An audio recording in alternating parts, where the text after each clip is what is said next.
So this is chapter 56, and we know if it was called the Lodgers, and we knew that the Lodgers, they were getting too crowded. So now we know that the new lodges means that some more buildings are going to get built. But I think that the beavers are hibernating and they have a really cozy home because we know they're good builders.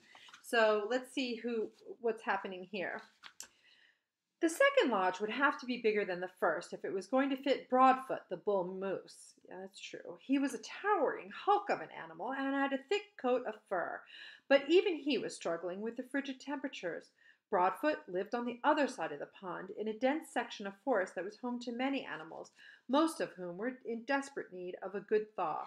The winter days were short, so there was no time to waste, and rather than walking all the way around the pond, Roz tested its frozen surface to see if it was safe to cross.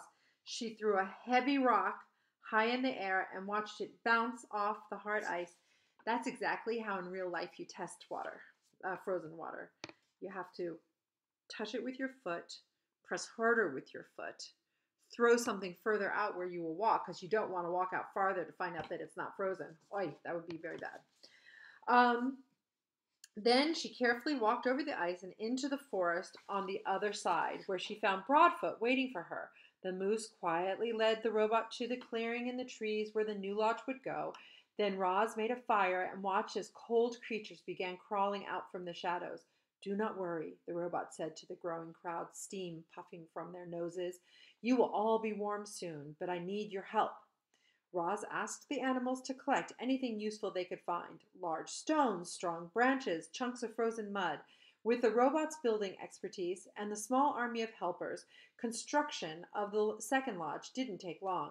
The animals happily agreed to the robot's truce, and then they shuffled on into the warm wooden dome. If you keep the fire alive, it will keep you alive.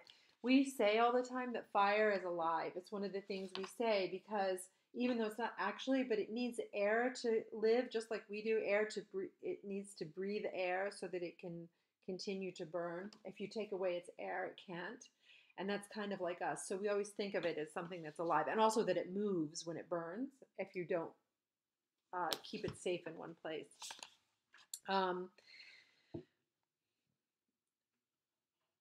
If you keep the fire alive, it will keep you alive, explained Roz as she dropped another log onto the flames. But be careful. Fire can turn deadly in an instant.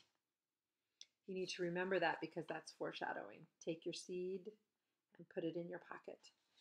At dawn, the heavy snow was falling again, and there was Roz setting out from the nest to build a third lodge. She trudged into the great meadow, where fierce winds had created enormous sweeping snowdrifts, but she powered through and finished the job, and was soon beginning work on a fourth lodge and then a fifth. The island became dotted with lodges that all glowed warmly through those long winter nights, and inside each one, animals laughed and shared stories and cheered their good friend Roz. Now, Roz can't be in all of those lodges at one time. She probably has to move around, but I bet she goes and visits them all the time. The thing is that what I just realized when I was reading this book, did you hear that sentence?